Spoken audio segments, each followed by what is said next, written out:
दैनिक ऐक्य हे साताऱ्याचं 100 वर्ष जुनं वृत्तपत्र आहे. संपादक हे अगदी बैठकीतले मित्र असल्यामुळे त्यांनी काहीही लिहायची परवानगी मला दिली. गेली 3 वर्ष मेडिको सोशल या सदरामध्ये मी तिथे काही काही लिहित असतो, दर 15 दिवसांनी एकदा. पण हेच लिखाण वाचून तुमच्यासमोर आणावं असं वाटलं, कारण वाचताना एक वेगळ्या प्रकारची लय त्याला येते आणि लेखकाला काय म्हणायचं कदाचित त्याच्या वाचण्यामुळे जास्त समजतं. त्यामुळेच हा सगळा प्रपंच.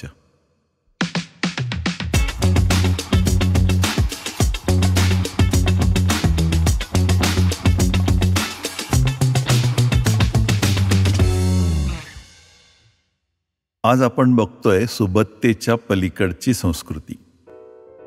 क्रिकेटच्या निमित्तानं नुकतंच एक इंग्लंड वारी झाली.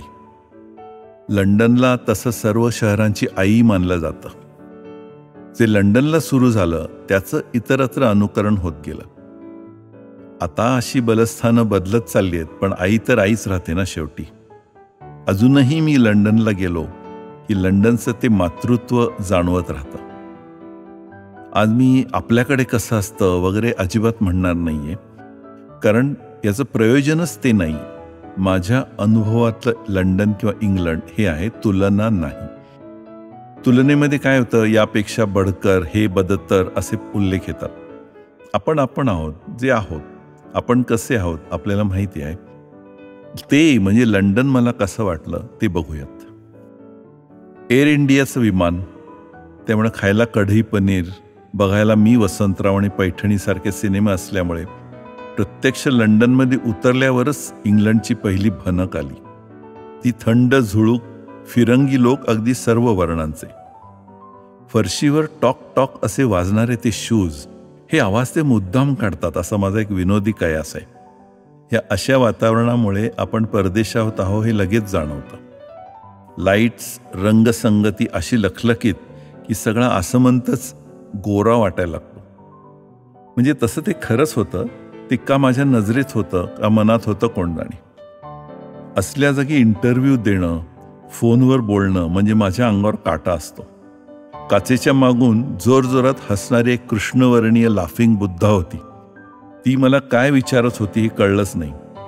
माझ्या चेहऱ्यावरचे भाव बघून आणि क्लिअर पेपर्स बघून माझं काही न ऐकताच तिनं मला तिच्या देशामध्ये पाऊल ठेवू दिलं. नंतर मित्र म्हणाले, क्रिकेट बघायला आलो असं सांगितल्यावर ती हसत होती. मी मित्रांना म्हटलं, जाऊ दे, गोळाची चव तिला भारताबाहेर राहून कशी येईल. लंडनची टॅक्सी यावर तर कित्येक PhD झाल्या असतील किंवा होऊ शकतील. भरपूर जागा, ड्रायव्हरशी बोलण्यासाठी काचेमध्ये एक भोक, त्याच्यातूनच पैशाची देवाणघेवाण होणार. इतक्या शिस्तबद्ध ट्रॅफिकमध्ये पण पलीकडच्या बाजूला गिऱ्हाईक असेल तर किती शिताफीने टॅक्सी तिथे पोचते. सायकलवाले, गाडीवाले, डबल डेकर बस इतके नियम कसे पाळतात असं कोडच पडायला लागतं. ड्रायव्हिंगची परीक्षा इतक्या कडक असतात की प्रत्येक पास होणाऱ्याला नियम जबानी याद असतात. कुठला नियम तोडल्यामुळे किती पाऊंड दंड हे सुद्धा पाठ असतं आणि त्याच्यामुळेच करत ते नियम पाळले जातात असा परत एक विनोदी कयास मी केला.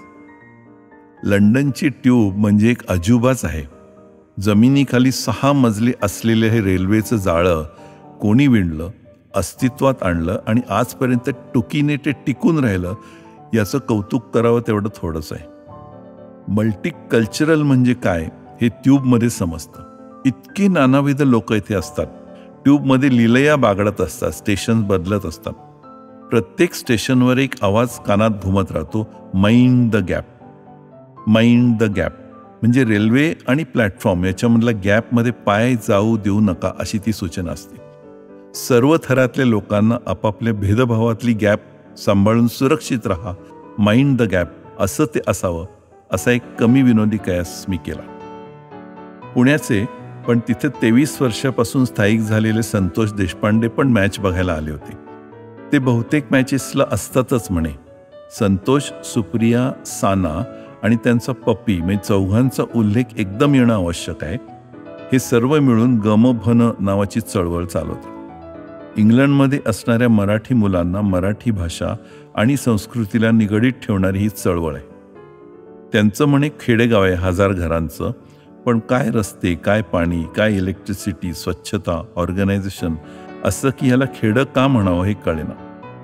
प्रामुख्याने गोरी मंडळी राहणारी या गावामध्ये हे 3 आणि पपी सहज मिसळून गेल्यात. इंग्लिश मद्य आणि घरगुती महाराष्ट्रीयन जेवण आणि जोडीला गमभनपासून ज्ञपर्यंतच्या गप्पा.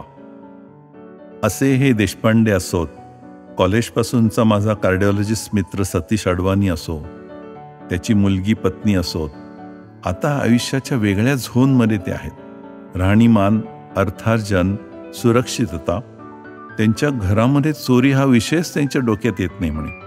आणि इतकी वर्ष तिथे राहिल्यामुळे हे आता ब्रिटिश बनूनच राहतात. पण वयाच्या 25-30 वर्षे असताना तिथे गेलेल्या या मंडळींना पुण्याहून आलेला सखा अजूनही भावतो. कदाचित ते अशा पाहुण्यांची वाट बघत असतात, मनमुराद आनंद लुटवतात आणि परत ब्रिटिश जू आपल्या मानेवर घेतात. परतीच्या प्रवासात नेहमीप्रमाणे विचारांची गर्दी. प्रत्येक अनुभव त्याची त्याची गरिमा घेऊन येतो आणि विचारांचं वैविध्य मांडून जातो. इंग्लंड आणि युरोपियन सोसायटी आणि देश आता मानवी वास्तव्याच्या शिखरावर आहेत. 2 वेळचं जेवण, सुखसुविधा, शिक्षण या गोष्टींच्या परे जाऊन त्यांना दशकं लोटलेत. रस्त्यावरचे बोर्ड असोत, पार्किंगची व्यवस्था असो, इथून शिकूनच इतरत्र जाईल इतके हे देश प्रगत झालेले आहेत. सुनंदन लेले माझे मित्र त्यांचं क्रिकेटिंग नॉलेज घेऊन मला इकडे तिकडे फिरवत होते. बकिंगहॅम पॅलेसचा रस्ता ते टाळत होते. त्यांच्या मनाला आता तिथे नसलेल्या एलिझाबेथ मावशींची हुरहुर लागली असती म्हणे. आता इथे आहेत प्रगत प्रॉब्लेम्स, म्हणजे ड्रग्ज, गन्स, डिप्रेशन, ह्या सगळ्या भरल्या पोट्याच्या व्याधी. इथून रस्ता फक्त खालीच जाऊ शकतो अशा वळणावर असलेले हे देश. परतीच्या प्रवासात सर्व विनोदी कयास बाजूला गेले आणि आलेले अनुभव समृद्ध करून गेले.